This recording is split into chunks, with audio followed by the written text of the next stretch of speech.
सभी प्यारे व्यूअर्स का अगेन वेलकम करता हूँ वाईटी योर इंग्लिश ट्यूटर पे। सभी को दिवाली की ढेरों शुभकामनाएं। Lots of wishes, lots of love to you and to your family on this occasion. 5 दिनों की छुट्टी रखी अपन ने दिवाली पे। क्लासेस को आज से शुरू करेंगे। देखिए, आज दिवाली के कारण कोई भी एडिटोरियल द हिंदू में पब्लिश नहीं हुआ, तो इसलिए टाइम्स ऑफ इंडिया के इस एडिटोरियल को कवर करेंगे। बहुत ही प्यारा लिखा हुआ है, माइट मेक्स राइट। हिंदी में इसका मतलब होता है जिसकी लाठी उसी की भैंस।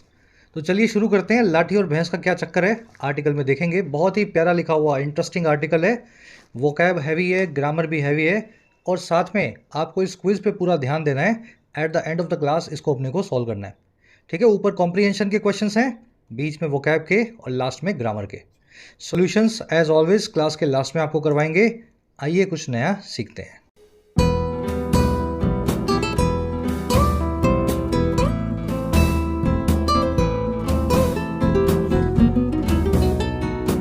ऑलराइट, देखिए हिंदी में एक कहावत है, जिसकी लाठी उसकी भैंस।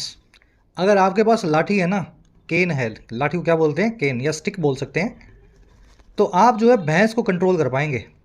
और भैंस कोई ले जाना भी चाहेगा तो आपकी लाठी के डर से भैंस आप ही की है, कोई ले जाएगा भी नहीं। यानी शक्तिवान आदमी जो है वो अपने आसपास की चीज़ों को कंट्रोल करता है। इसी कहावत को अंग्रेजी में बोलते हैं माइट मेक्स राइट, या फिर माइट माइट इज़ राइट, ठीक है। दोनों तरीके से कहावत अंग्रेजी में बोली जाती है।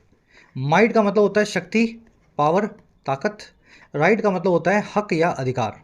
ताकत है तो सारे अधिकार आपके हैं, समझ गए। अपरेंटली का मतलब होता है जाहिर तौर पे। ये चीज़ बहुत जाहिर है वैश्विक स्तर पे, जियोपॉलिटिकल मंच पे, कि शक्तिवान जो देश हैं वही सभी अधिकारों को पाते हैं।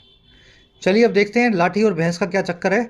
इन द ग्लोबल अरेना, कह रहा है strong Nations इवेट accountability while weaker ones bear the brunt of consequences in geopolitics। कह रहा है जो स्ट्रॉन्ग नेशंस हैं, मजबूत देश हैं, इवेड करते हैं, वो बच निकलते हैं, अवॉइड करते हैं जिम्मेदारी को, अकाउंटेबिलिटी को। गलत काम करके भी स्ट्रॉन्ग नेशंस जो हैं जिम्मेदारी लेकर के बिना लिए जो है निकल जाते हैं। कह रहा है जबकि वाइल, जबकि जो वीकर हैं, जो कमज़ोर देश हैं, वो बेयर करते हैं ब्रंट को। बेयर करना यानी सहना, ब्रंट का मतलब है मार। तो वो मार को सहते हैं, बेयर द ब्रंट ऑफ करते हैं उन कॉन्सिक्वेंसेस की, उन बुरे परिणामों की या रिजल्ट्स की जियो पॉलिटिक्स में। तो गलत काम अगर आपने किया है ना, तो आप गलत तभी ठहराए जाएंगे अगर आप एक कमज़ोर देश हैं। अगर आप नॉर्थ कोरिया हैं, ईरान हैं, वेनेजुएला हैं, इराक हैं, है ना। अगर आप कोई मजबूत देश हैं, आप कनाडा हैं, यूके हैं, यूएस हैं, तो आप बड़ी बड़ी वॉर करके भी निकल जाएंगे। आप यही कहेंगे कि हमारी तो वॉर ऑन टेरर थी, है ना, हमने किसी देश का नुकसान नहीं किया, हम तो अपने देश की सुरक्षा कर रहे थे। तो जिसकी लाठी है उसकी भैंस है। ताकतवर आदमी कभी भी गलती नहीं मानता। स्ट्रॉन्ग नेशन सब्जेक्ट है। इवेड करना यानी बच निकलना, अवॉइड करना, किसी चीज़ से डॉज करना, सर्कमवेंट करना भी इसी का सिनोनिम है बच निकलने का। वीकर वंस, यहाँ पे वीकर नेशंस की बात कर रहा है। इसकी वर्ब है bear. Bear the brunt of, bear the brunt of, किसी चीज़ के दुष्परिणामों को सहना। गलत काम आपने कर दिया तो ब्रंट को, फोर्स को, मार को, प्रेशर को अगर बेयर करेंगे तो उसके बुरे नतीजे को सहेंगे, है ना। अब बुरे नतीजे को सहना, बेयर द ब्रंट ऑफ तो आपने सीख लिया। इसका एक और सिनोनिमस जो है इडियम है, एक नहीं इनफैक्ट दो हैं। आपने गलत काम किया, पकड़े भी गए, अब उसके जो नतीजे हैं वो सहने पड़ेंगे ना, सज़ा सहनी पड़ेगी। तो दो इडियम्स ज़रूर हैं जो बेयर द ब्रंट ऑफ जैसी ही हैं और आपको दिमाग में बिठा के रखनी है। पहली इडियम है टू फेस द म्यूजिक, और दूसरी इडियम है to be at the receiving end of something. बहुत कॉमन है ये, रीडिंग में आप देखते हो, एग्जाम्स में भी पूछी जाती हैं। तीनों इडियम्स को दिमाग के एक ही कोने में रखना, तीनों का मतलब एक ही है, ठीक है। चलो आज के क्विज में इडियम्स आपसे पूछी हुई हैं। कॉन्सिक्वेंसेस का मतलब होता है रिजल्ट्स या परिणाम, किसी चीज़ के नतीजे। अब आगे बढ़ के इस आर्टिकल की जो हैवी वोकैब आप देख रहे हैं ना, माइट देख रहे हो, इवेट देख रहे हो, ब्रंट देख रहे हो, ये सारे वर्ड्स हैं एक साथ आपको एक ही स्लाइड में दिखाते हैं ताकि आप इनको याद रख सकें। क्लास को अगर आप पसंद आती है, क्लास आपको समझ में आती है, चीज़ें फ़ायदा मिल रहा है, तो एक लाइक और एक शेयर दें। ज़रूर से कोशिश करेंगे अगले 1 साल में चैनल को तेज़ी से ग्रो किया जाए और तरह तरह का नए टाइप का कंटेंट भी चैनल पे ऐड किया जाए। आपके लाइक्स और शेयर से चैनल को काफ़ी रीच मिलती है। मॉक टेस्ट के लिए टेक्स्ट बुक के मॉक टेस्ट पास की सेल एक्टिवेटेड है। आज लास्ट डे है दिवाली सेल का। 359 रुपये के अंदर आपको 1 साल का yearly pro mock test pass मिल रहा है, जिसमें आपके सारे एग्जाम्स कवर्ड हैं। एक साथ एक सिंगल मॉक टेस्ट पास में। लगभग 70,000 इसमें आपको मॉक टेस्ट मिलेंगे, 700 से ज़्यादा एग्जाम्स के प्रीवियस ईयर पेपर्स भी आपको मॉक टेस्ट की फॉर्म में इस पैक के अंदर मिल जाते हैं। लास्ट डे है सेल का, फ़ायदा लेने के लिए कमेंट सेक्शन में जाएं, आपको मिलेगा टेक्स्ट बुक का लिंक पे क्लिक करके मॉक टेस्ट पास आपको प्रो वाला दिखाएगा 399 का। अब देखो इस पर डिस्काउंट ले लेना, अलग से कोड लगा करके YT10। जैसे इस कूपन कोड को आप अप्लाई करेंगे आपका प्राइस रिड्यूस्ड होगा 359 रुपीज़। याद रखें coupon code YT10 and you can take the benefit of the sale today. चलिए वोकैब शीट अपनी आज की। क्लास तो ये 11 को होनी थी लेकिन कर रहे हैं अपने 13 को। 5 वर्ड्स हैं अपने पास, 5 है या 6 हैं देख लेना। इसेंस बड़ा ही कॉमन सा वर्ड है, सब बच्चों को आता होगा। सार मतलब होता है इसका, इसेंस मतलब किसी चीज़ का सार। Photographs are a tool to capture the essence of a situation. Photographs जो हैं वो एक जरिया है कैप्चर करने का, पकड़ के रखने का किसी भी सिचुएशन के सार को, इसेंस को। यानी फ़ोटो अगर आप खींच लोगे ना किसी भी सिचुएशन की, तो जब जब वो फ़ोटो आप देखोगे पूरी सिचुएशन आपके सामने फिर से आने लगेगी आपकी आंखों के सामने। तो वो फोटोग्राफ जो सिचुएशन का एक इसेंस यानी सार बन जाता है, सत्व बन जाता है। इसेंस को क्रक्स, जिस्ट और निटी ग्रिटी इन सभी चीज़ों से बताया जाता है। निटी ग्रिटी का मतलब होता है किसी भी चीज़ के छोटी छोटी डिटेल्स। जैसे अगर आपको यूँ कहा जाए कि जूता बनाने की निटी ग्रिटी क्या है, तो उसके लिए आपको पहले चमड़ा लाना होता है, चमड़े को सिलना होता है, नीचे सोल पे फिट करना होता है, साइज़ पूरा सही होना चाहिए, जूते पे पॉलिश होनी चाहिए। तो हर काम की एक निटी ग्रिटी होती है। खाना बनाने की भी निटी ग्रिटी है ना। पहले सब्जी काटेंगे, फिर सब्जी को छोंकेंगे, जो भी करते हैं। तो निटी ग्रिटी का मतलब होता है किसी भी एक्टिविटी का सार, जो काम है उसकी छोटी से छोटी डिटेल्स होती है निटी ग्रिटी। तो वर्ड बड़ा अच्छा है, ध्यान रखना, आज आर्टिकल में बताया गया है वर्ड, आपको देखेंगे इसको। अगला वर्ड अपने पास आज का सब्सटेंशिएट। देखिए सब्सटेंशिएट का मतलब होता है किसी चीज़ में सब्सटेंस को डालना। सब्सटेंस होता है सत्व, सार या अर्थ, मीनिंग। देखिए इसको अगर आप ऐसा समझना चाहें, आपने कोई बात कह दी लेकिन उस बात के पीछे कोई प्रूफ नहीं है, तो वो बात सब्सटेंशिएट नहीं कर पाए आप। आपने बोल दिया मैंने इसको चोरी करते हुए देखा, या ये रात को 8 बजे चोरी कर रहा था, तो इस बात में कोई सब्सटेंस नहीं है। क्या रात को 8 बजे चोरी करते हुए आपके अलावा किसी और ने देखा? क्या CCTV के अंदर कुछ फुटेज आई? तो जब भी किसी चीज़ को आप सब्सटेंशिएट करते हैं तो किसी बात को आप कंफर्म करते हैं, सपोर्ट करते हैं, प्रूव करते हैं, उसमें सब्सटेंस डालते हैं। आपने कह दिया मैंने इसको चोरी करते हुए देखा है और साथ में CCTV फुटेज भी निकाल रहा है, तो आपकी बात को आपने सब्सटेंशिएट कर दिया, अपनी बात को कंफर्म, सपोर्ट या प्रूव कर दिया।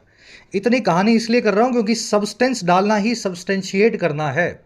खाली बात तो खाली बात है ना, सब्सटेंस डाल दोगे तो बाद में वजन आ जाता है। तो सब्सटेंशिएट और कोरॉबोरेट दो बड़े कॉमन से वर्ड अंग्रेजी में किसी भी बात को प्रूव करने के लिए यूज़ किए जाते हैं। You will see these words in the article today. अगले वर्ड पे आओ, ऑर्केस्ट्रेट। आपने एक वर्ड सुना होगा ऑर्केस्ट्रा, शादियों में बुलाई जाती है, पार्टीज़ के अंदर कुछ लड़के लड़कियां डांस करेंगे, कुछ लोग म्यूज़िक बजाएंगे, ऑर्केस्ट्रा। तो वो ऑर्केस्ट्रा क्या होती है? एक प्लान्ड एक्टिविटी होती है। ये गाना बजेगा, ये लड़की आएगी, ये लड़का आएगा, इस तरह से डांस करेंगे, ये म्यूज़िक बजेगा। वहीं से इस वर्ड को बनाया गया ऑर्केस्ट्रेट करना, किसी चीज़ को सुनियोजित तरीके से प्लान करना। पहले ऐसा होगा, फिर ऐसा होगा, फिर ऐसा होगा, तो ऑर्केस्ट्रेट करेंगे आप। ये जरूरी नहीं है अच्छा ही हो, गलत चीज़ों को भी ऑर्केस्ट्रेट कर सकते हैं आप। आप किसी आदमी को मरवाने की कोशिश कर रहे हैं तो आप उसकी मर्डर को ऑर्केस्ट्रेट कर रहे हैं कि सुबह निकलेगा घर से, मंदिर जाएगा, मंदिर के सामने उसको गोली मार देना। तो कुछ करते हैं ना बड़े बड़े अपराधी लोग, तो वहाँ पे वर्ड आप यूज़ होता हुआ देखेंगे। The rights were orchestrated by the opposition. ये दंगे जो हैं सुनियोजित तरीके से तैयार किए गए थे, ऑर्गेनाइज किए गए थे, ऑपोजिशन यानी विपक्ष के द्वारा। इसको मास्टर माइंड करना भी बोलते हैं। You will see the word orchestrate in the article today. चलिए अगला वर्ड अपने पास इनडिफरेंस। देखिए डिफरेंस मतलब फर्क, इन लगा दिया तो मतलब किसी चीज़ का एंटोनिम बना दिया। इनडिफरेंस का मतलब है किसी चीज़ से फर्क ना पड़ने की क्वालिटी। जिए या मरे मुझे क्या, इसको अंग्रेजी में बोलते हैं इनडिफरेंस। मतलब आपके अंदर कोई डिफरेंस नहीं है ना, सामने वाले से कुछ मतलब ही नहीं है आपको। तो लैक ऑफ कंसर्न जो होता है या लैक ऑफ इमोशंस होता है आपके अंदर किसी चीज़ को लेकर के, वही आपका इनडिफरेंस होता है। Indifference to your career can cost you dearly. अपने करियर के लिए, अपने पेशे के लिए अगर इनडिफरेंस है, लैक ऑफ कंसर्न है, तो ये आपको कॉस्ट करेगा, इसकी आप कीमत चुकाएंगे काफ़ी महंगी, काफ़ी डियरली, है ना। जो होगा देखा जाएगा, पास होगा तो एग्ज़ाम पास होगा, नहीं होगा तो नहीं होगा। ये जो इनडिफरेंस है 5 साल के अंदर आपको बड़ा रिग्रेट दिलवाता है। इनडिफरेंस को डिसइंटरेस्ट भी बोलते हैं। एक बहुत अच्छा सिनोनिम है इसका नॉन शैलेंस। आज ये वर्ड आर्टिकल में देखेंगे। शैलेंस होती है कंसर्न या चिंता, नॉन शैलेंस मतलब किसी चीज़ को लेकर के आपका दिल एकदम ठंडा है। अगला वर्ड देखें, नए नए वर्ड्स हैं सारे। नया वर्ड है रेलीगेट। देखिए रेलीगेट का सिंपल सा सिनोनिम मीनिंग होता है डिमोट कर देना, किसी चीज़ के दर्जे को नीचे ले आना। जैसे आपने सुना होगा कभी कभी, फलां नेता की सिक्योरिटी को एक्स कैटेगरी से वाई कैटेगरी या वाई से एक्स, वो देख लेना ऊपर नीचे कौन सी है, वाई कैटेगरी से एक्स कैटेगरी में रेलीगेट कर दिया है। तो पहले वाई कैटेगरी में थी, 12 पुलिसमैन होते थे जिनमें से 6 के पास गन होती थी सिक्योरिटी के अंदर, लेकिन अब इनकी सिक्योरिटी को रेलीगेट कर दिया। तो अब 4 ही पुलिसमैन होते हैं जिनमें से एक के पास गन होती है। किसी भी चीज़ के दर्जे को एक दर्जा नीचे लाना, लेवल को नीचे करना, डिमोट करना। चलिए, he resigned after after being relegated to a lower position in the management. उसने रिजाइन कर दिया, त्याग पत्र दे दिया, इस्तीफा दे दिया, रेलीगेट होने के बाद में, डिमोट होने के बाद में एक लोअर पोजीशन में मैनेजमेंट के अंदर। डाउनग्रेड भी इसका सिनोनिम है। रेलीगेट वर्ड का एक और सिनोनिम होता है किसी को एक्सपेल करना या बॉयकॉट करना। गांव में किसी का हुक्का पानी बंद कर दिया, उससे बातचीत बंद कर दी, तो भी उस आदमी को आप रेलीगेट कर रहे हैं। ये एडिशनल मीनिंग है, कभी कभी ये भी यूज होता हुआ देखेंगे। The team was relegated from tournament after losing the match. Team का हुक्का पानी बंद हो गया, टूर्नामेंट से वो रेलीगेट हो गई, टूर्नामेंट से उसको बाहर निकाल दिया गया। और कब? जब टीम ने मैच को लूज कर दिया। समझ गए ना, रेलीगेट हो गई, अब टूर्नामेंट का पार्ट नहीं है, टूर्नामेंट से टीम को बैनिश, एक्सपेल कर दिया गया। स्कूल से रेलीगेट हो सकते हैं आप, समाज से रेलीगेट हो सकते हैं, टीम से, टूर्नामेंट से। चलिए, लास्ट अपना हैवी वर्ड आज का, इंसोलेंस। आई होप बहुत ज़्यादा हैवी आपको ना लग रहा हो, कभी कभी बहुत सारे वर्ड्स अच्छे अच्छे आते हैं, है ना। देखिए, इंसोलेंस का मतलब होता है दुस्साहस, ऑडेसिटी। हिंदी में बोलते हैं दुस्साहस, अगर आप याद रख सके तो। एरोगेंस बोल दो, ऑडेसिटी बोल दो। हर इंसोलेंस कोस्ट हर जॉब। उसके दुस्साहस ने, अंदर के डिसरिस्पेक्टफुल बिहेवियर ने कोस्ट किया उसे, उसकी कीमत उसको चुकानी पड़ी अपनी जॉब से, अपनी नौकरी से। When something cost to you, तो इसका मतलब ये है कि वो चीज़ जो है आपको, उसकी चीज़ की कीमत चुकानी पड़ी, है ना। उसकी इंश्योरेंस ने उसको जॉब की कीमत से चुकाया गया, यानी समझ गए ना, अपने दुस्साहस को उसने जॉब गंवा करके उसकी कीमत को चुकाया। अच्छे वर्ड्स हैं, आर्टिकल में देखेंगे, डिटेल में करवा दिए हैं आपको। यही तरीका है वोकैब को सीखने का, ना केवल मीनिंग को समझो, मीनिंग के पीछे के इंटेंट को समझो। देखिए, समरी ये कि लाठी और भैंस की जो कहावत है कि मेरी पावर तो मेरी मर्जी, इस कहावत को आप प्रूव होता हुआ देखेंगे, प्ले आउट होता हुआ देखेंगे जियोपॉलिटिक्स में हर रोज। अमेरिका 50 सालों में 50 मिलियन लोगों की जान ले चुका है, वियतनाम से लेकर के इराक तक, सीरिया से लेकर के अफगानिस्तान तक। लेकिन यूएसए आज भी दुनिया का दादा है। अमेरिकन डॉलर पे ही दुनिया चलती है, पूरी वर्ल्ड इकोनॉमी इस पर डिपेंडेंट है। चाइना पावरफुल कंट्री है, लेकिन पावरफुल होने की वजह से चाइना जो यूगर मुस्लिम के साथ में करता है, जो तिब्बत के साथ में 1950 में किया, जो ताइवान के साथ चाइना करने वाला है, चाइना को रोकने वाला कोई नहीं है। तो इस आर्टिकल में इसी वाक्य को या इसी फिनोमिनन को अलग अलग घटनाओं के जरिए आपको बताया गया है, क्रिटिसाइज करके बताया गया कि लाठी और भैंस का सिस्टम खत्म होना चाहिए, वर्ल्ड में एक ऑर्डर इस्टेब्लिश्ड हो, अमीर देश और पावरफुल देश अपनी मनमर्जी से कुछ भी ना कर पाए। और साथ ही साथ लास्ट में थोड़ी सी होप दिखाई गई है, इंडिया जैसे देश इस पूरे लाठी और भैंस के सिस्टम को कैसे चैलेंज करते हैं। हमारे पास तो कोई बड़ी लाठी नहीं है, ज़्यादा हम पावरफुल भी नहीं है, धीरे धीरे ग्रो कर रहे हैं लेकिन अभी उतने नहीं हैं। लेकिन कम पावर होने के बावजूद भी हम कैसे इन माइटी कंट्रीज़ को बार बार चैलेंज करते हैं, इस पूरे सिस्टम को हम चैलेंज करते हैं। तो चलिए शुरू करते हैं आर्टिकल को, इंटरेस्टिंग है। टोन हो गई आज की criticising. Carat to comprehend the intricacies of geopolitics and the realm of permissibility, one must delve into the essence of the cosmic order. करें जी कॉम्प्रीहेंड करने के लिए, टू कॉम्प्रीहेंड मतलब कॉम्प्रीहेंड करना, समझना, किसी चीज़ को दिमाग में बिठाना। करें जी समझने के लिए इंट्रिकेसीज को, कॉम्प्लेक्सिटीज़ को, पेचीदगियों को, निटी-ग्रिटी को, जियोपॉलिटिक्स की, इंटरनेशनल राजनीति की। और किसको समझने के लिए? रियल्म को समझने के लिए, या उस दायरे को समझने के लिए जो है परमिसिबिलिटी का। परमिसिबिलिटी मतलब क्या क्या चीज़ें आपको परमिटेड हैं, क्या कर सकते हैं आप।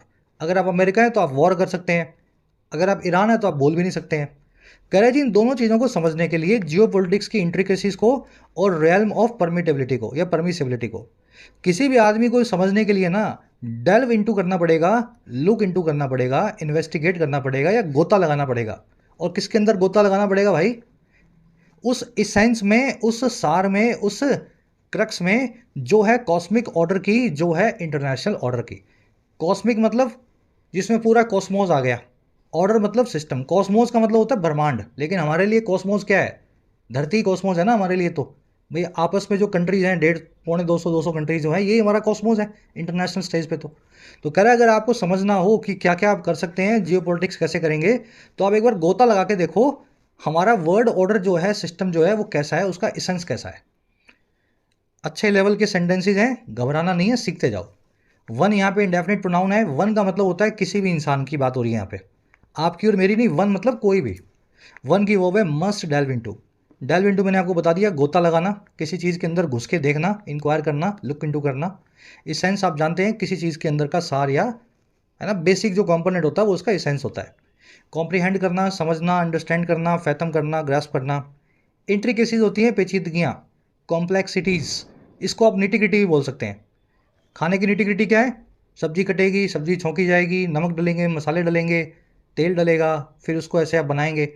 समझ गए? तो वैसे जियो पॉलिटिक्स की भी इंटीग्रिटी के अंदर आपको, या निटी ग्रिटी के अंदर आपको घुसना पड़ेगा। रेल्म का मतलब होता है दायरा या डोमेन। अच्छा फिर क्या करेगा घुस के? वो क्या देखेगा? कह रहा है जी in this realm a glaring duality emerge. कह रहा है अगर इस रियल में आप घुस गए, गोता लगा गए, तो एक ग्लेरिंग सी डुअलिटी जो है वो इमर्ज होगी।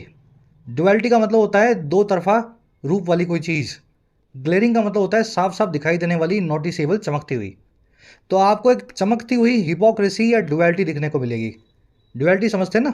भाई मेरे लिए तो ये रूल्स हैं और तेरे लिए ये रूल्स हैं, क्योंकि मैं अमीर हूँ, मैं पावरफुल हूँ, मेरे वाले रूल तेरे पे अप्लाई नहीं होंगे। तो यही डुअलिटी है। इमर्ज का मतलब होता है सबका सामने आना। अब वो ड्युअलिटी क्या है जी? वो ड्युअलिटी है, डाइकोटमी है। One code of conduct for the powerful and the other for the vulnerable. एक कोड ऑफ कॉन्डक्ट है, आचार विचार का तरीका है, व्यवहार का गाइडलाइन है। कोड मतलब गाइडलाइन, कंडक्ट मतलब व्यवहार। वो है पावरफुल कंट्रीज के लिए, और दूसरा है द अदर है गरीब और वल्नरेबल, कमज़ोर देशों के लिए। तो ये ड्युअलिटी आपको देखने को मिलेंगी। चलिए ड्युअलिटी की वर्ब इमर्जेस। ड्युअलिटी समझ गए होंगे मेरे ख्याल से। DUAL ड्यूअल मतलब दो तरह का, ड्यूअलिटी मतलब है ना हिपोक्रेसी, अलग अलग रूल्स, एक ही बात पे अलग अलग कॉन्टेक्स्ट में रूल बने हों। इमर्ज होना, किसी चीज़ का उभर करके आना। ग्लेरिंग का मतलब होता है नोटिसेबल, चमकता हुआ, शाइनिंग, जिसको नोट, जो दूर से दिख जाए आपको, चमक चमक से दिख जाए, है ना, जिसको आप नज़रअंदाज ना कर पाए। द पावरफुल जो है सभी पावरफुल लोगों की बात कर रहा है, common plural noun. The vulnerable सभी वल्नरेबल यानी कमज़ोर लोगों की बात कर रहा है, common plural noun pronoun. CPL याद होगा ना कॉन्सेप्ट।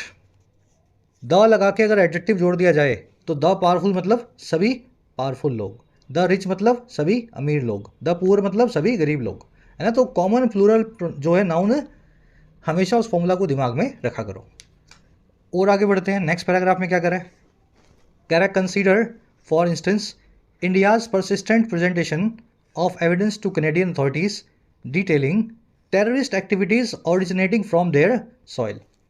कह रहा है जी कंसीडर करो एग्जाम्पल के लिए इंडिया का परसिस्टेंट या लगातार बना हुआ जो प्रेजेंटेशन है, जो दिखावा है। प्रेजेंटेशन मतलब किसी चीज़ को प्रेजेंट करना, दिखाना, सामने वाले के सामने रखना। और किस चीज़ का प्रेजेंटेशन है? एविडेंस का, सबूतों का। और ये किसके सामने हो रहा है? कैनेडियन अथॉरिटीज़ के सामने, वहाँ की सरकार के सामने। और ये किस तरह की एविडेंस है? ये वो एविडेंस है जो डिटेल देती है दहशतगर्द गतिविधियों की, टेररिस्ट एक्टिविटीज़ की, जो ओरिजिनेट होती हैं, जो शुरू होती हैं कनाडा की धरती से, वहाँ की मिट्टी से। तो कह रहा है एग्जाम्पल अगर देखना हो तो ये देख लो, 1985 से लेकर के 2023 तक कितनी बार अमेरिका ने कनाडा को एविडेंस दी है कि आपकी मिट्टी से भारत के लिए खालिस्तानी टेररिज्म निकलता है। प्रेजेंटेशन की वर्ब कुछ भी नहीं है एक्चुअल में, ये जो है ना वर्ब है यहाँ पे कंसीडर, और सेंटेंस बना हुआ है इम्पेरेटिव।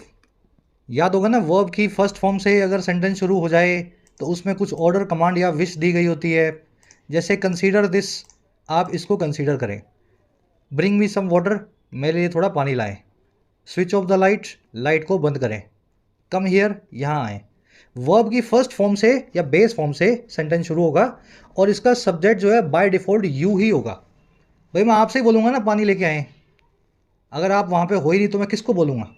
तो यहाँ पे यू जो है ना, यू वो अपने आप से अंडरस्टूड सब्जेक्ट है जो लिखा नहीं गया, कंसीडर उसकी वर्ब है। You consider this example. चलिए परसिस्टेंट मतलब लगातार बनी हुई कोई चीज़, originate from, emerge from, emanate from, सबका मतलब होता है किसी चीज़ का कहीं से उभर करके आना, और इनके बाद में फ्रॉम प्रेपोजिशन फिक्स्ड है। कह रहा है despite this ongoing efforts the evidence is perpetually insufficient in the eyes of international community. कह रहा है बावजूद इस 35 साल के एफर्ट के, वो 85-86 में देख लेना, वो एयरलाइन जो है फटी थी है ना कनाडा के अंदर, जो जहाज़ जो है इंडिया का, एयर इंडिया का, जिसमें बॉम्ब ब्लास्ट किया था खालिस्तानियों ने। तो 85 से लेकर के अब तक कितने हो गए साल? लगभग 35-37 साल, 38 साल हो गए। कह रहे हैं बावजूद 38 साल के इस लगातार एफर्ट के जो इंडिया कर रहा है, जो एविडेंस जो है, जो सबूत हम देते हैं, वो परपेचुअली यानी लंबे वक्त से लगातार तरीके से इनसफिशिएंट रहा है, नाकाफ़ी रहा है इन लोगों की आंखों में, आइज़ में, जो है इंटरनेशनल कम्युनिटी की। हमारी एविडेंस जो है हमेशा कम ही लगती है कि आपकी एविडेंस जो है कम है ना, पूरी नहीं है। एविडेंस की वर्ब है इज, परपेचुअली मतलब लंबे काउंटलेस तौर पे, कांस्टेंट तौर पे। 85 से 2023 तक किसी कंट्री ने नहीं बोला कि एविडेंस खूब ले आए आप, सब यही बोलते हैं कि अभी एविडेंस और लेके आओ। परपेचुअली इनसफिशिएंट हमें हमारी एविडेंस लगती है। कह रहा है however when the Canadian prime minister unilaterally accuses India of extra judicial killings devoid of any substantiation the scale tips. कह रहा है लेकिन जब कनाडा का पीएम जो है ट्रूडो, वो यूनिलेटरली एक्यूज करता है, अक्यूज करना यानी आरोप लगाना, यूनिलेटरली मतलब यूनोलेटरल से, लेटरल मतलब तरफ, यूनो मतलब एक, एक तरफा।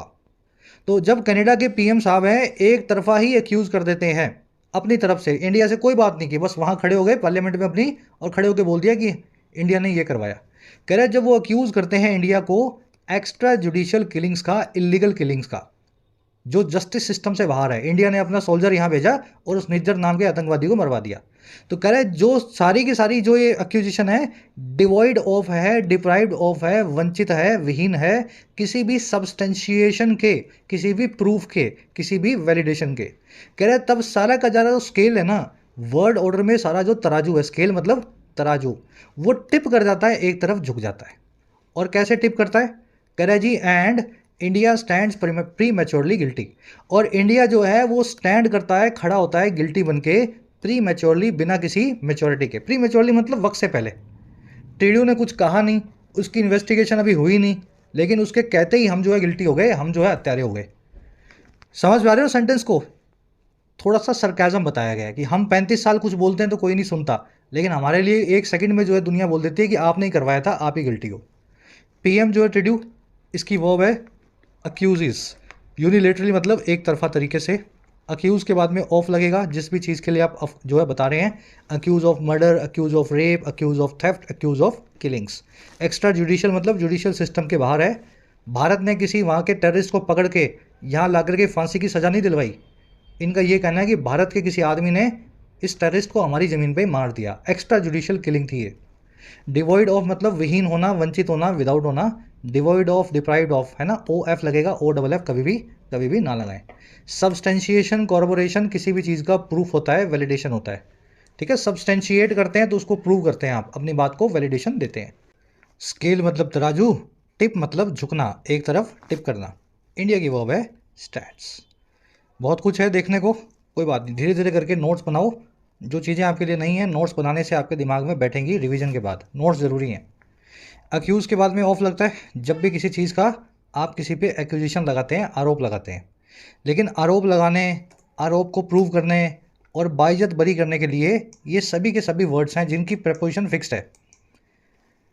ब्लेम लगाने के लिए, आरोप लगाने के लिए 3 वर्ड्स हैं, अक्यूज़, चार्ज और ब्लेम।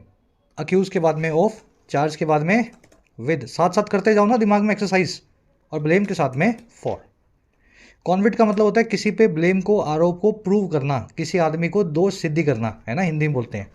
तो कॉन्विक्ट के बाद में ऑफ लगेगा जिस भी चीज़ का दोष सिद्ध हो रहा है, और convict of murder, convict of rape, convict of जो भी काम किया है गलत। एक्विट का मतलब होता है जी किसी को बाइज्जत बरी करना, किसी आदमी को इनोसेंट प्रूव करना। तो अगर कोर्ट आपको एक्विट कर रही है तो ऑफ लगा के बताएगी जिस भी गुनाह से आपको एक्विट कर रही है। एक्सोनरेट के बाद में भी ऑफ लगता है, लेकिन फ्रॉम भी लग जाता है और फ्रॉम को प्रिफर किया जाता है, ठीक है, लिख देता हूँ प्रिफर्ड। ऑफ गलत नहीं है, लेकिन फ्रॉम को प्रेफर करते हैं एक्सोनरेट के बाद में, बाइज्जत बरी करने के लिए ये दोनों वर्ड्स यूज़ होते हैं। तो ये सिंपल सी एक्सरसाइज है, हर 10-12 दिनों बाद आपको करवाते हैं, क्योंकि फिक्स प्रेपोजिशन के 6-7 क्वेश्चन यहाँ से आपके कवर होते हैं। बढ़े आगे। कह रहा है जी, it becomes evident that neither too much evidence not too little is ever enough. कह रहा है जी, ये चीज़ एविडेंट बन जाती है। एविडेंट का मतलब होता है क्लियर, साफ। कह रहा है जी, ये चीज़ इससे साफ हो जाती है कि ना तो बहुत ज़्यादा और ना ही बहुत कम जो एविडेंस है वो कभी भी इनफ होगी।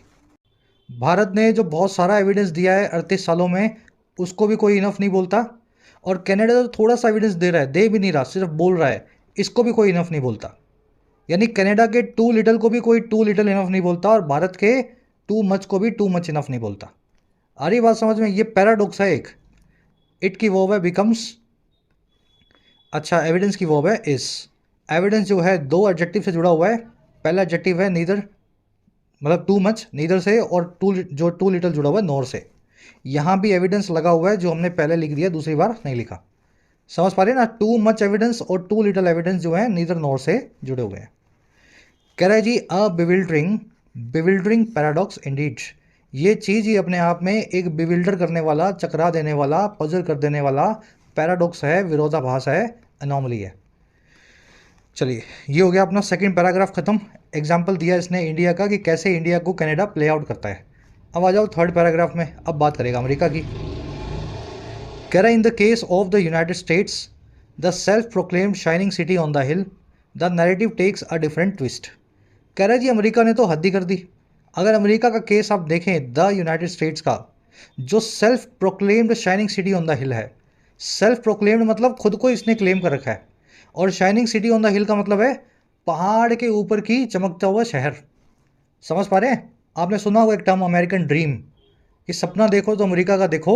जो अमेरिका की ज़िंदगी है वो सपने जैसी है, इसलिए दुनिया भर से लोग जो है अमेरिका की तरफ भागते हैं। तो वो शाइनिंग सिटी ऑन द हिल भी वही है भाई, वो चमकता हुआ शहर जो पहाड़ी के बिल्कुल ऊपर है, और वहाँ जाके अच्छी ज़िंदगी जिएंगे। कह रहा है जी, ये खुद को ही अमेरिका बोलता है कि हम दुनिया में सबसे अच्छी ज़िंदगी देने वाले कंट्री हैं।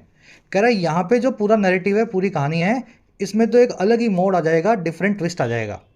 नैरेटिव मतलब कहानी, वर्ब है इसकी टेक्स, ट्विस्ट का मतलब है मोड। अब क्या मोड आएगा अमेरिका में भाई? कह रहा है, here manufacturing evidence to clear to justify a military intervention that sends a nation back to the Middle Ages does not tarnish its image as a rogue state. बात कर रहा है इराक की। कह रहा है अमेरिका तो इतना हिपोक्रेट है कि यहाँ पे मैन्युफैक्चर करने का काम है जो एविडेंस को। एविडेंस मतलब सबूत, मैन्युफैक्चर करना यानी अपने हिसाब से मनगढ़ंत बना लेना। कह रहा है जी, गलत मनगढ़ंत जो मैन्युफैक्चर करते हैं एविडेंस को, ताकि ये सही ठहरा सकें अपने अपनी फौजों के इंटरवेंशन को, यानी जंग शुरू करने को।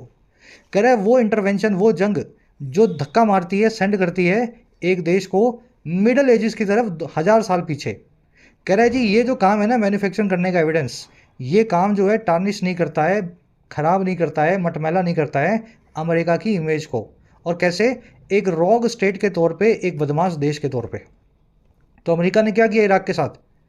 बोला जी, सद्दाम हुसैन जो है उसने केमिकल वेपन्स रखे हुए अपने पास, एविडेंस जो है उसकी खुद ही मैन्युफैक्चर कर ली, यूनाइटेड नेशन से अपने आप ही पास करवा लिया रिजोल्यूशन के इराक पे हमला करना है। इराक पे हमला किया, सद्दाम हुसैन को पकड़ दिया, लटका दिया, और बाद में बताया कि वो एविडेंस तो कुछ निकली ही नहीं, मतलब वहाँ पे कोई भी केमिकल वेपन कभी अमेरिका को मिला ही नहीं। तो अमेरिका ऐसे गलत काम भी कर देता है, फिर भी इराक को इन्होंने मिडल एजेस में धकेल दिया, 1000 साल पीछे धकेल दिया इराक को, फिर भी अमेरिका की इमेज आज भी ख़राब नहीं हुई। इसको कोई भी एक रोग स्टेट यानी बदमाश देश नहीं बोलता। चलिए, रोग का मतलब होता है एकदम जो आवारा हो, कुछ भी कर दे, कभी भी कर दे, एकदम बदमाश टाइप का है ना, अनरूली, डिफाइंड, अनकंट्रोल्ड।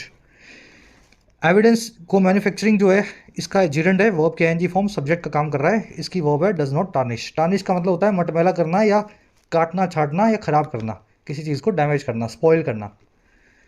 चलिए, कह रहा है, जब US feels entitled to flex its military muscle to orchestrate regime changes at its discretion. कह रहा है अमेरिका फील करता है एंटाइटल्ड। एंटाइटल्ड का मतलब होता है अधिकार मिला हुआ आपको, आप प्रिविलेज्ड हैं। अमेरिका फील करता है कि उसके पास ये टाइटल है, ये अधिकार है, ये राइट है कि ये फ्लेक्स करेगा अपनी मिलिट्री मसल को, अपनी सैन्य ताकत को फ्लेक्स करना। मसल्स को फ्लेक्स करके आप सामने वाले को दिखाते हैं ना, टाइट करके मसल्स को, अपनी बाइसेप्स को, ट्राइसेप्स को, बैक को, चेस्ट को। तो ये अपनी मिलिट्री वाली मसल को कभी भी फ्लेक्स करके दिखा सकता है, किसी को भी डरा सकता है, ताकि वो ऑर्केस्ट्रेट कर दे, सुनियोजित तरीके से प्लान कर दे वहाँ की सरकार में ही बदलाव को। अपने ही मनमानी के हिसाब से, अपने डिस्क्रिप्शन पे। अमेरिका चाहेगा तो ये सरकार वहाँ आएगी, अमेरिका चाहेगा तो वो सरकार गिर जाएगी। तो अमेरिका सोचता है कि मेरे पास ये अधिकार है कि मैं जैसा मर्जी डरा धमका के किसी भी देश की सरकार गिरा दूँ और नहीं चढ़वा दूँ। कह रहा है whether it be in Afghanistan, Iraq और Latin American nations sense remorse. कह रहे जी चाहे बात हो वेदर इट बी अफगानिस्तान की, इराक की, या फिर south American Latin American Nations की, क्यूबा वेनेजुएला की। और कह रहे हैं ये सारा काम अमेरिका करता है सेंस रिमोर्स। सेंस मतलब विदाउट, रिमोर्स का मतलब है पछतावा या रिग्रेट। अच्छे वर्ड्स हैं सारे वोकैब के। सेंटेंस समझ में आ गया। जब चाहता है अमेरिका अपने डिस्क्रिप्शन पे, मनमर्जी पे अपनी ताकत दिखा करके सरकारें गिरा देता है। अफगानिस्तान में गिरा चुका, इराक में गिरा चुका, यहाँ भी गिरा चुका, और ये सारा काम करता है बिना किसी पछतावे के, बाद में कोई रिग्रेट गिल्ट भी नहीं दिखाता। यूएस की वर्ब है फील्स। फ्लेक्स करना यानी दिखाना, एग्जिबिट करना, फ्लॉन्ट करना, शो ऑफ करना। ऑर्केस्ट्रेट यानी सुनियोजित तरीके से किसी चीज़ को ऑर्गेनाइज करना। इट बी यानी चाहे बात हो। डिस्क्रिप्शन मतलब मनमर्जी, आपकी खुद की प्रूडेंस, खुद की, है ना, विम बोल सकते हैं इसको, विम, है ना, मनमर्जी। सेंस मतलब विदाउट। चलिए, एंटाइटल्ड जब भी आप किसी चीज़ के लिए हों, आपको अधिकार मिला हो, तो आप टू लगा के, मतलब इन्फिनेटिव लगा के बताएंगे जिस चीज़ का अधिकार है आपको। I am entitled to live here, मुझे अधिकार है यहाँ रहने का। She is not entitled to this job, या to work in this job, वो एंटाइटल्ड नहीं है इस नौकरी में काम करने की। Entitled to something, entitled to something हमेशा ऐसा लिखें, ठीक है, चाहे तो वो नाउन हो, चाहे वो टू इन्फिनेटिव हो, ऐसे ही चलेगा ये एंटाइटल्ड टू का फ्रेज। मैंने आज के क्विज में एंटाइटल्ड को उल्टा करके लिखा है, टू की जगह पे, इसकी जगह पे मैंने विद या बाय लगाया, तो आपको टू बनाना है, ठीक है, याद रखना है इसको। कह रहा है जी yet it bristles at even a hint of Russian influence. कह रहा है फिर भी ये ब्रिसल ऐड करता है। ब्रिसल ऐड करना यानी बेचैन हो जाना, किसी चीज़ पे एंग्रीली जो है रिएक्ट करना, गुस्सा हो जाना। एक छोटी सी हिंट पे रशिया की दखल अंदाजी की, और किस में, in its elections through social media, America के इलेक्शंस में सोशल मीडिया के जरिए जो दखल अंदाजी हुई थी। तो सब कुछ करता है अमेरिका, लेकिन इसको थोड़ी सी हिंट मिल जाए कि फेसबुक के जरिए इलेक्शन में रशिया ने कुछ हाथ पांव चलाए हैं इनके इलेक्शन में, तो उस पर अमेरिका को गुस्सा भी आने लगता है, वो ब्रिसल ऐड करने लगता है, एक्ट करता है एंग्रीली। चलिए, ब्रिसल ऐट एक फ्रेज अंग्रेजी में, जब इसके बाद में ऐट लगेगा इसका मतलब यही होगा किसी चीज़ पे गुस्से से रिएक्ट करना। ऐट लगेगा तभी होगा, नहीं तो नहीं होगा।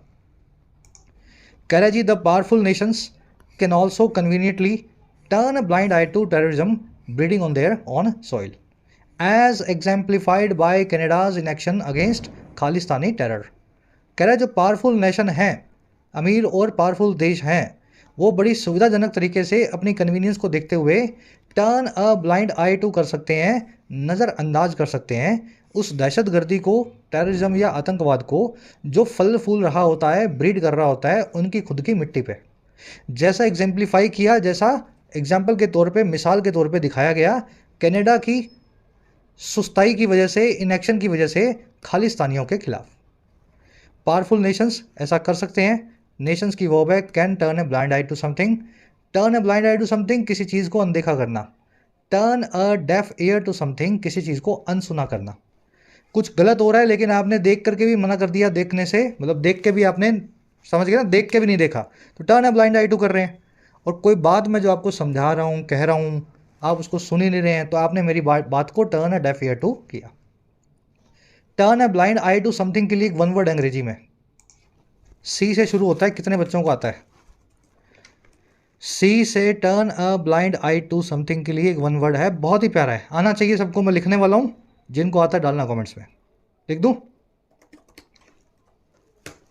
किसी के गलत एक्शंस को भी नज़रअंदाज करना, कंडोन करना, ठीक है। बढ़े आगे, चलो। कह despite such nonchalance they continue to bask in the glow of their progressive reputation. बावजूद इस इनडिफरेंस के, बावजूद इस लैक ऑफ कंसर्न के, नॉन चैलेंज के, ये कंट्रीज जारी हैं अभी भी सेकना उस ग्लो को, उस धूप को, जो है अपनी प्रोग्रेसिव रेपुटेशन की, अपनी इस तरह की प्रतिष्ठा की। तो ये कंट्री जो है, सब बोलते हैं डेवलप्ड कंट्रीज हैं, अमेरिका, कनाडा, बड़ी अच्छी ज़िंदगी है, तो अपनी इस रेपुटेशन की धूप को बड़े अच्छे से सेक रही हैं, बावजूद ये सारा काम करने के, गलत काम करने के। Bask in the glow of एक फ्रेज होता है, इसका मतलब होता है किसी चीज़ का मज़ा लेना। सर्दियों में जो धूप सेकते हो ना आप बैठ करके छत पे, तो वो बास्क करना होता है, ठीक है। तो ये फ्रेज ऐसे ही बना है। दे की वर्ब है कंटिन्यू। नॉन चैलेंज कर यानी आपका लैक ऑफ कंसर्न, किसी चीज़ को लेकर के फ़र्क ही ना पड़ना। कह रहा है in stark contrast less influential nations are coerced into compliance. कह रहा है इसके बिल्कुल उल्टा स्टार्क कॉन्ट्रास्ट में जो कम इन्फ्लुएंस वाले देश हैं, कम प्रभावशाली नेशंस हैं, वो कोअर्स्ड होते हैं, फोर्स होते हैं कंप्लाई करने में, बात माने जाने में। और किसकी और कैसे? On the demand of their mightier counter parts, अपने माइटी, अपने पावरफुल जो काउंटर पार्ट हैं, जो बराबरी के देश हैं, उनकी डिमांड पे। अच्छा, ऐसा क्यों करेंगे वो? ऐसा उनके पे कोवर्जन क्यों होता है, फोर्स क्यों लगता है? Lest they face the grim prospects. Lest का मतलब होता है कहीं ऐसा ना हो। ये कॉन्सेप्ट पिछले एक वीक में 2 बार कर चुके हैं और एक महीने में शायद 15 बार हो चुका होगा, हर एक क्लास छोड़ के कर रहे हैं। लेस्ट का मतलब है कहीं ऐसा ना हो। कह रहा है वो इसलिए करते हैं कहीं ऐसा ना हो कि उनको फेस करना पड़े बहुत ही ग्रिम प्रोस्पेक्ट को, बहुत ही डिसअपॉइंटिंग संभावना को, जो है ऑफ रिजीम चेंज और इंटरनेशनल ह्यूमिनेशन। या तो वहाँ पे सरकार गिरने की, या फिर अंतर्राष्ट्रीय स्टेज पे ह्यूमिलिएट होने की, बेइज्जत होने की। समझ में आ गया ना सेंटेंस? कॉन्ट्रास्ट मतलब विरोधाभास, स्टार्क का मतलब है क्लियर, क्लियर विरोधाभास में जो कमज़ोर देश हैं उनको फोर्स किया जाता है, कोअर्स किया जाता है, प्रेशराइज किया जाता है कि वो कंप्लायंस में आएँ, वो आज्ञाकारिता करें, बात को मानें, ओबीडियंट हो जाएं। और ये होता है डिमांड पे उनके मजबूत काउंटर पार्ट जो हैं, दूसरे ऐसे देश जो माइटी हैं, उनकी डिमांड पे। और ये इसीलिए करते हैं बेचारे कि कहीं ऐसा ना हो कि उनको इस बुरे प्रोस्पेक्ट को फेस करना पड़े कि अमेरिका उनके यहाँ सरकार को ही गिरवा दे, या फिर उनकी थू हो जाए, इंटरनेशनल ह्यूमिलेशन हो जाए, दुनिया ऐसे देशों को अलग कर दे, हुक्का पानी उनका बंद कर दे। इसलिए बेचारे मान लेते हैं बात को। इन्फ्लुएंशियल नेशंस की वर्ब है आर कोवर्स्ड। किसी को कोवर्स करना यानी किसी को, समझ गए ना, वो करना, उसको लेकर के आना, अपने प्रेशराइज करके अपनी बात मनवाना, कोवर्स इनटू समथिंग। अच्छा, लेस्ट मतलब कहीं ऐसा ना हो, दे की वर्ब है फेस। लेस्ट के बाद में हमेशा वर्ब की बेस फॉर्म का इस्तेमाल किया जाता है, इसलिए कॉन्सेप्ट आपको बार बार करवाता हूँ। दे की जगह पे यहाँ पे इट भी लिखा होता ना, तो भी फेस ही लिखा जाता है, फेसिस नहीं लिख सकते आप। अगर लेस्ट लग गया सेंटेंस में तो फिर लगेगी सिर्फ और सिर्फ बेस फॉर्म। बेस फॉर्म से पहले शुड लग सकता है, अगर आप चाहें तो लगाना ऑप्शनल है, लगा सकोगे तो लगा लोगे। प्रॉस्पेक्ट यानी संभावना या लाइकलीहुड। ह्यूमिलेशन मतलब समझ गए ना, किसी की बेइज्जती होती है उसको ह्यूमिलेशन बोलते हैं। कह रहा है जी for the mighty transgression such as violating the territorial integrity of foreign nations and carrying out operations against figures like Osama bin Laden in Pakistan और Qasem Soleimani in Iran do not raise eyebrows. कह रहा है जी powerful देशों के लिए ऐसे transgressions, transgression क्या होते हैं? एग्रेशन को दिखाना ट्रांस जाके, किसी देश में घुस करके एग्रेशन दिखाना, ट्रांसग्रेशन। कह रहे हैं जी ऐसे ट्रांसग्रेशन जो है ना, जैसे कि वॉयलेट करना टेरिटोरियल इंटेग्रिटी को फॉरेन नेशंस की, और कैरी आउट करना, अंजाम देना ऑपरेशंस को। वॉयलेट करना यानी उल्लंघन करना, टेरिटोरियल इंटेग्रिटी मतलब सार्वभौमिक यूनिटी। इंटेग्रिटी क्या होती है भैया? आपके देश में आपसे बिना पूछे, बिना वीज़ा लिए कोई नहीं आएगा, लेकिन अगर आप पाकिस्तान हो और आप जो है अपने बैकयार्ड में ओसामा बिन लादेन को छुपा के बैठे हो पिछले कई सालों से, और दुनिया को झूठ बोलते हो कि हम तो, मतलब हमने कुछ नहीं किया गलत काम, हम तो बहुत जो है खुदा के बंदे हैं, तो फिर अगर आपके कंट्री के अंदर अमेरिका आ जाए, आपको रात जब आप सो रहे हो और आके कैरी आउट करके चला जाए ऑपरेशन, ओसामा बिन को मार के चला जाए, या फिर कसम सुलेमानी को मार के चला जाए ईरान में, तो कह रहा है ऐसे ट्रांसग्रेशन जो हैं अमेरिका जैसे देशों के लिए कोई भी आईब्रो को रेज नहीं करेंगे, किसी भी आदमी की भौं जो है, आईब्रो जो है, इस पर नहीं चढ़ेगी। रेज आईब्रोज का मतलब होता है किसी चीज़ पे ऑब्जेक्शन को दिखाना। तो कोई नहीं कहता कि अमेरिका क्यों घुस गया पाकिस्तान में, पाकिस्तान खुद भी नहीं कहता कि अमेरिका हमारे यहाँ क्यों आया, क्योंकि अमेरिका आया है ना, कोई और आया होता तो कहता पाकिस्तान। ट्रांसग्रेशन सब्जेक्ट है, डू नॉट रेज इसकी वर्ब है। कह रहा है जी however when India faces allegations of similar actions in a country fraught with links to terrorism, it is hastily relegated to a status। कह रहा लेकिन जब इंडिया जैसा देश फेस करता है ऐसे एलिगेशंस को, ऐसे आरोपों को, जो है इसी प्रकार के एक्शंस के, अमेरिका ने पाकिस्तान में घुस के लदेन को मारा, हमने कनाडा में घुस करके निज्जर को मारा, ऐसा कनाडा का कहना है। कह रहा है जब इंडिया के पास ऐसा एलिगेशन आता है, और ये सब अब करता है इंडिया एक ऐसे देश में जो भरा हुआ है, फ्रॉट विद है, फिल्ड विद है टेररिज्म के लिंक से, दहशतगर्दी के लिंक से, कह रहा है तब जल्दी जल्दी हेस्टली, बहुत ही जल्दबाजी में हेस्टली इंडिया को रेलीगेट कर दिया जाता है, इंडिया को डिमोट कर दिया जाता है। और कहाँ पे? ऐसे एक स्टेटस पे, ऐसे एक दर्जे पे जो अकिन टू है, सिमिलर टू है, बिल्कुल वैसा ही है जो है नॉर्थ कोरिया का। और ये स्टेटस है isolated on the global stage, isolated होने का, अलग थलग होने का वैश्विक मंच से, ग्लोबल स्टेज से। तो इंडिया जो है एक बार के लिए 10 दिन के लिए नॉर्थ कोरिया बन गया पूरी दुनिया का, जैसे कनाडा ने बोल दिया कि हमारे यहाँ इंडिया घुसा था और कुछ करके गया। ठीक है, तो ये ड्यूअल स्टैंडर्ड्स हैं। इंडिया की वर्ब है फेसिस, एलिगेशन यानी आरोप, fraught with, filled with, laden with, burden with, किसी चीज़ से भरा हुआ। कनाडा जो है टेररिज्म के लिंक से भरा हुआ है भाई। 30 सालों से, 40 सालों से हम सुन रहे हैं कनाडा में टेररिज्म कितना होता है। इट की वर्ब है इज रेलीगेटेड, रेलीगेट करना, डिमोट करना लोअर पोजीशन पे। हेस्टली मतलब जल्दबाजी में, स्पीडली, केयरलेसली, है ना, फटाफट इंडिया को डिमोट कर दिया, नॉर्थ कोरिया बना दिया। स्टेटस के साथ में एडजेक्टिव आया akin to, akin to, similar to, identical to. हमारा स्टेटस बिल्कुल सिमिलर टू हो गया था, अकिन टू हो गया था नॉर्थ कोरिया के। ठीक है, तो अकिन के बाद में टू प्रेपोजिशन फिक्स्ड है, अकिन विद नहीं, अकिन एट नहीं, अकिन टू। चलिए, आइसोलेटेड यानी अलग थलग या बिल्कुल सेपरेटेड। कह रहा है जी the paradox arises because India by behaving with assertiveness toward a formidable counterpart challenges the status quo. कह रहा है ये पैराडॉक्स तभी तो अराइज होता है कि इंडिया को हमने ऐसा कर दिया दुनिया ने। ये पैराडॉक्स इसीलिए उठा क्योंकि इंडिया जो है बिहेव करके, बर्ताव करके असर्टिवनेस के साथ में, मजबूती के साथ में, और किसके सामने? एक फॉर्मिडेबल काउंटर पार्ट के सामने, एक मजबूत साथी देश के सामने, यानी कनाडा के सामने। काउंटर पार्ट मतलब इंडिया का काउंटर पार्ट ही है कनाडा। हम भी एक देश है, वो भी एक देश है, बराबरी के दर्जे पे है ना दोनों देश। और फॉर्मिडेबल मतलब बहुत मजबूत। कनाडा का बिग ब्रदर कौन है? यूएस है। कनाडा तो खुद तो बड़ा कमज़ोर देश है, लेकिन अगर मिलिट्री के हिसाब से यूएस को देखें तो यूएस का हाथ है कनाडा के ऊपर। तो कह रहे ये पैराडॉक्स इसीलिए उठा क्योंकि इंडिया ने बड़ी मजबूती से बिहेव किया एक मजबूत देश के सामने। और कह रहा है ऐसा करके इंडिया जो है ना, ऐसा बिहेव करके चैलेंज करता है इन देशों की बदमाशी को, स्टेटस क्वो को, जिसकी लाठी उसकी भैंस के यथास्थिति को। समझ में आ गया ना सेंटेंस? पैराडॉक्स यानी कि पैराडॉक्स क्या होता है? विरोधाभास, आयरनी, है ना। इसकी वर्ब है अराइजिस, अराइज करना, किसी चीज़ का पैदा होना, उभर करके आना। इंडिया की वर्ब है चैलेंजेस। स्टेटस को मतलब यथास्थिति, जो भी स्थिति चल रही है। असर्टिवनेस मतलब मजबूती, बोल्डनेस, कॉन्फिडेंस। कह रहा है such insolence it seems is a privilege solely reserved for the potent. कह रहा है ऐसी जो इंसोलेंस है, दुस्साहस है, ऑडेसिटी है, इम्प्यूडेंस है, कह रहा है ऐसा दिखाई देता है वो एक अधिकार है, प्रिविलेज है, खाली खाली रिजर्व्ड पोटेंट के लिए। द पोटेंट मतलब द पावरफुल, द माइटी। तो ऐसा देख के ये लगता है कि ऐसा दुस्साहस जो है अमेरिका ही कर सकता है, इंडिया नहीं कर सकता। ऐसी इंसोलेंस जो है पावरफुल कंट्रीज़ के लिए आरक्षित है, रिजर्व्ड है। इंसोलेंस दुस्साहस को बोलते हैं, आपकी अवज्ञा को बोलते हैं, ऑडेसिटी को बोलते हैं, डिसरिस्पेक्ट को बोलते हैं, है ना। इसकी वर्ब है इज, इसको जुर्रत भी बोलते हैं, इंसोलेंस को जुर्रत। इट की वर्ब है सीम्स। चलिए, इंटरेस्टिंग आर्टिकल था। होपफुली ओवरलोड नहीं किया इसने आपको, या ओवरबर्डन नहीं किया पढ़ने में। था तो ओवरबर्डन करने वाला। अगर आप चैलेंज फील कर रहे हो आर्टिकल के दौरान खुद को, तो इसका मतलब ये है कि कंफर्ट जोन से बाहर आ रहे हो, जो कि एक अच्छी चीज़ है, आना चाहिए। अब आएंगे क्विज पे। जो सीखा इस आर्टिकल में, इस क्विज पे अप्लाई करना है।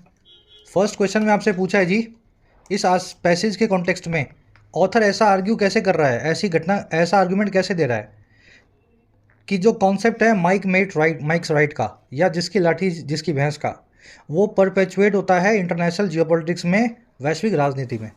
ऑथर ऐसा क्यों मान रहा है कि जिसकी लाठी उसकी भैंस जो है हर जगह आपको दुनिया में इंटरनेशनल पॉलिटिक्स में देखने को मिलेगा? तो क्या आर्गुमेंट दी है इसने? By emphasising the importance of evidence in diplomatic relations, emphasise करके, जोर दे करके एविडेंस की इंपॉर्टेंस को, सबूतों की महत्वपूर्णता को डिप्लोमेटिक रिलेशंस में। By illustrating the inconsistency in judging powerful and vulnerable nation, illustrate करके, दिखा करके उस इनकन्सिस्टेंसी को या उस इनस्टेबिलिटी को जो है जज करने में मजबूत और कमज़ोर देशों को। मजबूत देश है अमेरिका है तो जो मर्जी कर ले, कमज़ोर देश है तो उसको जीने भी नहीं देंगे। तो ये इनकन्सिस्टेंसी ऑथर ने दिखाई है, फिर बताया जिसकी लाठी उसकी भैंस। या फिर उसने प्रमोट किया है एक ऐसे नैरेटिव को जो मिलिट्री इंटरवेंशन को किसी भी देश के लिए जस्टिफाई कर देगा, सही ठहरा देगा। या फिर हमारा ऑथर जो है ये पैरवी करता है, एडवोकेट करता है देशों के आइसोलेशन की, उनके हुक्के पानी बंद होने की, वो देशन जो यथास्थिति को चैलेंज करे इंडिया के जैसे। अच्छे लेवल का क्वेश्चन है, आसान बिल्कुल भी नहीं है, 2 बार पढ़ोगे तभी आंसर निकलेगा। एक बार फिर से चारों के मीनिंग निकालो। आंसर मैं बता दूंगा, फर्स्ट कमेंट में लिख दिया मैंने, ठीक है। करो खुद से, थोड़ा खुद को करना पड़ेगा आपको। आंसर मैं ही करवा दूंगा, मैं ही क्वेश्चन बना दूं, मैं ही क्विज बना दूं, मैं ही पढ़ा दूं, मैं ही आंसर भी करवा दूं। तो आंसर आपको खुद निकालना है। फर्स्ट कमेंट में मैंने डाला है, वहां से मैच करना है। कह रहा है जी ये पैसेज जो है मिलिट्री इंटरवेंशन के जो एग्जाम्पल है अफगानिस्तान में, इराक में, लैटिन अमेरिका में, वो कैसे यूज़ करता है, अपनी कौन सी आर्ग्यूमेंट को सपोर्ट करने के लिए उनका एग्जाम्पल देता है। अमेरिका की बदमाशियों का एग्जाम्पल ये आर्टिकल का जो ऑथर है अपनी किस बात के पक्ष में देता है। To showcase the success of such interventions, highlight करने के लिए मानवीय एफर्ट्स को पावरफुल नेशंस के, इलस्ट्रेट करने के लिए सिलेक्टिव नेचर को इंटरनेशनल क्रिटिसिज्म के, या जोर देने के लिए इंपॉर्टेंस को ग्लोबल कोऑपरेशन की मिलिट्री एक्शंस में। ये आसान है, एक ही आंसर फटाफट दिख जाएगा। फर्स्ट कमेंट मैंने डाल दिया। ट्राई दो खुद से, गलत ही होगा ना, कोई बात नहीं। अब ये जो बाकी के हैं ये मेरे ख्याल से कर लोगे खुद ही, सभी होशियार बच्चे हो आप, है ना। मैच करना है दोनों कॉलम्स को। मान लीजिए ऑडेसिटी का मतलब है दुस्साहस, और आप इसको जोड़ना चाहे फॉर्मिडेबल से, तो नो और ये आपस में जुड़ जाएंगे। तो ये ऐसे, ये ऐसे, ये ऐसे, ये ऐसे, ये ऐसे, ऐसे ऐसे ऐसे ऐसे करके मिला दो, सब आपस में फिट बैठेंगे। पूरी पजल को सॉल्व करना है, ठीक है। कोशिश करो। मैंने आंसर डाल दिया फर्स्ट कमेंट में, फिर मेरे आंसर से मैच कर लो। इनसॉलेंस का क्या मतलब होता है, सब सब्सटेंशिएट होता है क्या। चलो लास्ट में मिलेंगी 3 एरर्स, जो 3 छोटे छोटे कॉन्सेप्ट मैंने आपको ड्यूरिंग द क्लास करवाए हैं। पहली एरर मिलेगी एमिनेट के बाद में, दूसरी मिलेगी यकीन के बाद में या पहले, तीसरी मिलेगी इक्विटेड वर्ब की वजह से। तीनों एरर्स को ढूंढेंगे और इनको जो है सेंटेंस को अपने करेक्ट करेंगे। आउट ऑफ 13 कितने मार्क्स मिले ज़रूर से बताना। फर्स्ट कमेंट में आंसर डाल दिए, अपने आंसर्स को चेक कर लेना, मैच कर लेना। कल से क्लासेस रेगुलर हैं, आज से रेगुलर है इनफैक्ट, शाम को 6:30 बजे। अब रेगुलर रहें क्लासेस के अंदर।